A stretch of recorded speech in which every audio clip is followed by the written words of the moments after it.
प्रति उनकी आस्था। नहीं, आप लोग चाहते थे कि विरोधियों को जवाब दिया जाए कि पायलट पर थप्पा लगता है ना कि साहब पूर्वी राजस्थान का नेता है, इसलिए आपने यहाँ का शक्ति प्रदर्शन कर दिया। नहीं देखो, हमें तो नहीं लगा कभी भी कि पूर्वी राजस्थान का, हम तो कभी पूर्वी राजस्थान में गए ही नहीं। पायलट साहब के साथ दूसरी जगह ही घूमे हैं। मुझे नहीं लगता कि कहीं मारवाड़ हो, जैसलमेर आप थे उस दिन कवर कर रहे थे, तो कहाँ आपको लगा कि पूर्वी राजस्थान, वो तो बिल्कुल दूसरा छोर है। और आज मेवाड़ में देखो कि कहाँ आपको एक जिस जाति का नाम लेते हैं, 36 कौम के यहाँ लोग हैं और वो अपने नेता से प्यार करते हैं, इसलिए सब निकल के आए।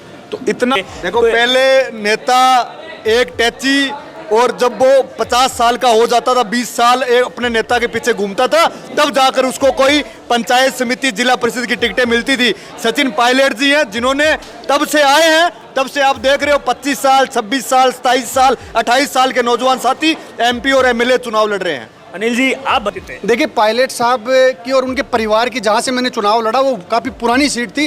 5 बार से ज़्यादा पायलट परिवार उस सीट से सांसद रहे। पहले वो दौसा पार्लियामेंट में आता था, 2009 में जयपुर ग्रामीण परिसीमन में हुई।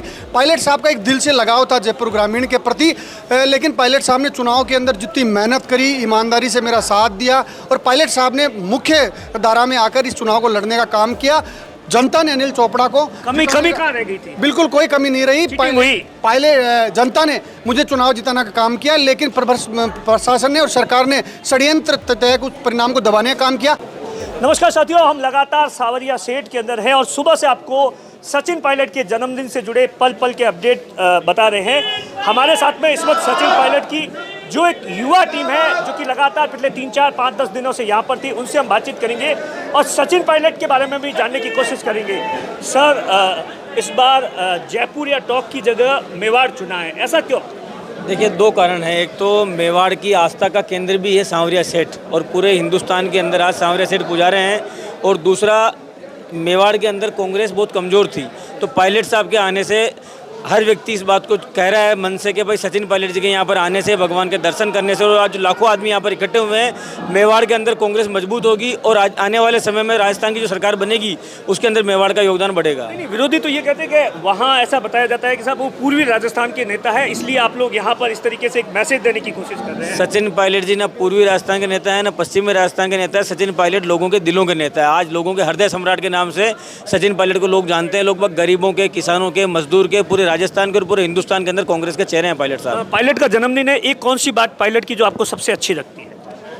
उनका अपने कार्यकर्ताओं को अपना भाई और परिवार मानना। अच्छा, सर, आप कब पायलट से पहली मुलाकात कब हुई, पहले तो ये बताइए। पायलट साहब से तो मैं जब कॉलेज में था और जब साहब मंत्री थे संचार वाले, उस समय मेरी मुलाकात हुई। और उसके बाद जब पायलट साहब PCC चीफ बन के आए तो मैं NHY का प्रदेश अध्यक्ष था। उस दिन से आज दिन तक मुझे कभी भी राजनीति में ये नहीं लगा कि मेरा क्या होगा, क्योंकि हमेशा पायलट साहब का आशीर्वाद, पायलट साहब का सहयोग, प्रेम हमेशा एक छोटे भाई की तरह, एक परिवार की तरह हमें मिलता है। पहले क्या होता था राजनीति के अंदर? 50 साल 60 साल के बाद में कोई MLA बनता था। आप कितनी उम्र में MLA बने? आपकी शादी भी नहीं हुई ना? मैं 30 साल से पहले, 29 साल कुछ महीनों का MLA बन गया था। आपने कभी सपने में सोचा था कि इतना जल्दी? देखो, सपने में नहीं, लेकिन जिस समय पायलट साहब से हम जुड़े, जब PCC बन के आए हम लोग, मैं NHY का अध्यक्ष था, उनके साथ लगातार जब जुड़ाव रहा तो हमें लगा नहीं कभी भी कि नहीं बन पाएंगे, क्योंकि हर जगह उनके द्वारा हमें गाइड करना, हर जगह एक रास्ता दिखाना, हर कार्यक्रम पर उनकी नज़र। तो मुझे जब से पायलट साहब से जुड़ा, जब से मुझे ये लगता है कि उसके बाद मुझे राजनीति में कोई चीज़ मुश्किल नहीं लगी, सब चीज़ें आसान ही लगी। कौन सी एक बात जो पायलट की सबसे अच्छी लगती है और क्या पायलट को सलाह देना चाहेंगे? मतलब जब भी मिलते हैं कि साहब आपको कहते होंगे कि साहब पायलट साहब को बोलूँ कि ऐसा करें। देखो, पायलट साहब को मुझे नहीं लगता कि सलाह की कोई हम लोग सलाह दे सकते हैं। उनसे सलाह हम लोग लेते हैं, और उनकी जो सबसे अच्छी बात जो मैं कह रहा हूँ कि मुश्किल समय में वो अपने कार्यकर्ता का, अपने नेता का साथ रहते हैं। जबकि राजनीति में ये होता है कि जब भी उनका कार्यकर्ता, नेता मुश्किल में आता है तो नेता हाथ खींच लेते हैं। समर्थक कह रहे हैं कि 28 में मुख्यमंत्री के तौर पर देखना चाहते हैं, इसीलिए सावरिया सेठ में आशीर्वाद देना है। देखो, मुख्यमंत्री की बात समर्थकों के दिल में तो जो है वो तो आप सबके सामने है।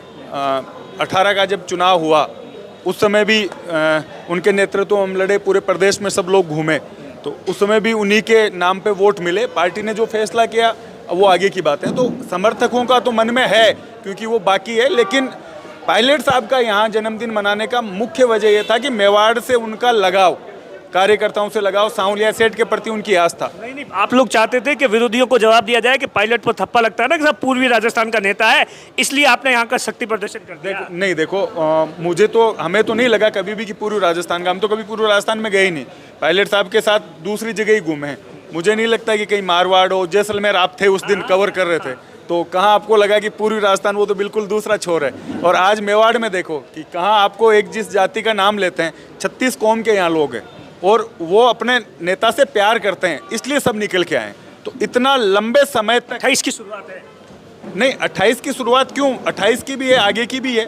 और अभी जो यहाँ की मौजूदा सरकार है उसको भी ये संदेश है कि आप लोग अगर कांग्रेस कार्यकर्ताओं पर झूठे मुकदमे लगाओगे, आप जनता के काम नहीं करोगे, बाढ़ प्रभावित लोगों की आप सहायता नहीं करोगे, तो यहाँ की जनता चुप रहने वाली नहीं, ना नेता चुप रहने वाला। आपसे बताइए कब मुलाकात हुई थी? देखो, मेरी तो 2000 जब पायलट साहब प्रदेश अध्यक्ष बन के आए थे तब NSUI के कार्यकर्ता के रूम में राजस्थान विश्वविद्यालय के जनरल सेक्रेटरी के रूम में मुलाकात हुई और निश्चित तौर पर तब से आज तक एक परिवार के रूप में, मार्गदर्शक के रूप में हमेशा पायलट साहब का साथ युवा साथियों पर रहा है। इतना क्यों भरोसा करते हैं युवाओं का? देखो, एक परिवार की तरह अपने कार्यकर्ता को रखते हैं और कार्यकर्ता के मुश्किल से मुश्किल समय भी पायलट साहब उसके साथ खड़े रहते हैं। क्या लगता है पहले और अब की राजनीति के अंदर कितना फर्क आ गया? 50-60 साल पहले देखो, पहले नेता एक टैची, और जब वो 50 साल का हो जाता था, 20 साल एक अपने नेता के पीछे घूमता था, तब जाकर उसको कोई पंचायत समिति, जिला परिषद की टिकटें मिलती थी। सचिन पायलट जी हैं जिन्होंने तब से आए हैं, तब से आप देख रहे हो 25 साल, 26 साल, 27 साल, 28 साल के नौजवान साथी MP और MLA चुनाव लड़ रहे हैं। अनिल जी, आप बताइए कितना बड़ा पायलट साहब का जन्मदिन है, कैसा यहाँ उत्साह है आपकी लाइफ के अंदर? पायलट साहब के क्या कुछ किस्से कहानियाँ हैं? देखिए, निश्चित रूप से आपने आज देखा और हजारों की संख्या में जो हुजूम पायलट साहब को जन्मदिन की बधाई देने के लिए आज यहाँ पर चित्तौड़ में उमड़ा। पायलट साहब ने सेठ सांवरिया जी का आशीर्वाद लिया और आज आगाज किया कि प्रदेश के अंदर पायलट साहब अब 36 कौम के लोगों की आवाज़ को मजबूती से विधानसभा में भी और सड़कों पे उठाने का काम करेंगे। हमारे जैसे नौजवानों को, आपने देखा मुकेश जी को सुना, आपने अभिमन्यु जी को सुना, मैं स्वयं, हमें छोटी मुलाकात कब हुई थी? जब पायलट साहब 2013 में राजस्थान प्रदेश के प्रदेश अध्यक्ष बनकर आए थे, तब से हम पायलट साहब से जुड़े हैं।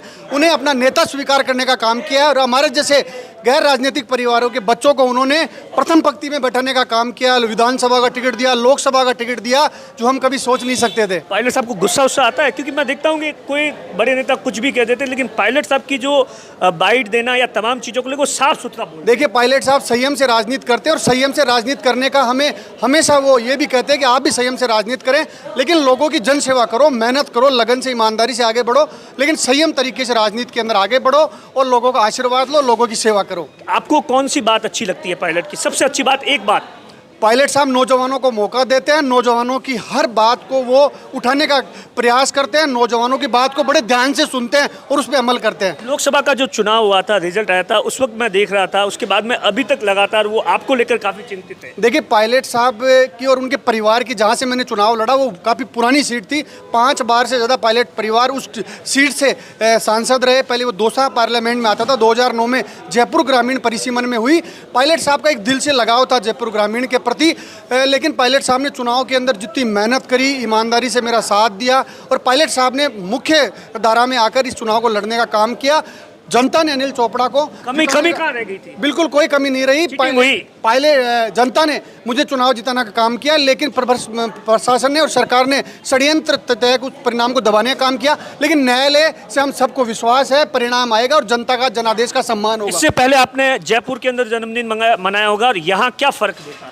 देखिए, पायलट साहब जब भी जयपुर में जन्मदिन मनाते थे, मेवाड़ संभाग के लोग हमेशा ये कहते थे कि एक मौका हमारे लोगों को भी दो, हम 500 किलोमीटर से जयपुर आते हैं। तो इस बार उनकी बात को ध्यान में रखते हुए पायलट साहब ने मेवाड़ में ये कार्यक्रम करने का काम किया और यहाँ के लोगों ने जो आशीर्वाद पायलट साहब को दिया, निश्चित रूप से पायलट साहब इस आशीर्वाद को लेकर आगे बढ़ने का काम करेंगे। देखिए, ये तमाम युवा नेता है जिन्हें सचिन पायलट ने शुरुआत से ही अपने पास रखा है और लगातार MLA बना दिया, तमाम चीज़ों को लेकर। दिनेश बोरा, उदयपुर, राजस्थान तक।